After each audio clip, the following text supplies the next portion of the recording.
Panginoong Jesucristo, ay pinangako mo ng sino mong lumapit sa banal na kasulatan ay makatatagpo rito ng buhay na walang hanggan. Pagpalaan niyo po ang mga aklat na ito na isinulat ng iyong Espiritu Santo sa pamagitan ng pananalita ng mga tao. Sa pagbabasa namin ng iyong mga banal na salita, ay turuan mo kami makilala kang lalo upang ikaw ay higit naming mahalin. Naway maaninag sa aming pang-araw-araw na pamuhay ang aming pagtalima sa iyong mga banal na tinuturo. Ikaw na naghahari kasama ng Ama at kaysa ng Espiritu Santo magpakailanman. Amen. Amen. Babasbasan ang buong bahay. Sumain niyo ang Panginoon. At sumain niyo rin. Tayo, Panginoong Diyos na makapangyarihan, halina po kahit pagpalain at basbasan ng tahanang ito.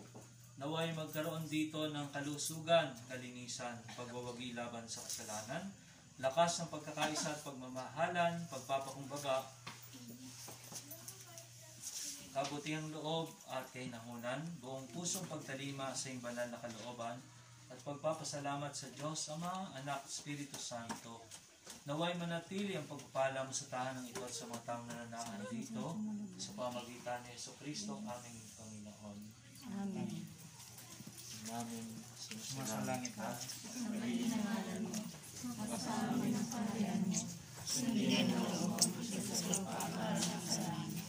Bigyan mo kami ng Ito, patawarin mo sa aming mga kasalanan. para patawad namin. At huwag mo kami pahintulot sa kasalanan mo kami sa lahat ng kasamaan. Kapagit ng Maria, Pananglang ka. Ang Diyos na makasaliw. Bukod kang pinagpala sa babaeng lahat, pinagpala ang mga anak sa Jesus.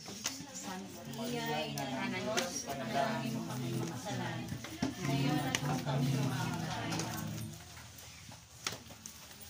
ng ating Ama. Pakitindot na yung ilaw. Para na sa unang-una ngayon, magpakailanman, Sa walang hanggan siya. Baba na po po.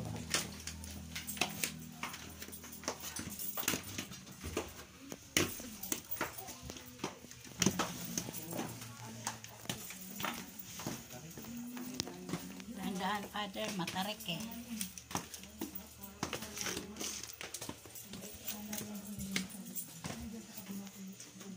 Pagpalain at paspasan, Panginoon, ng mga baryang ito. Sumasagisag sa biyayang kinakailangan upang sila'y mamuhay ng parangal at banal.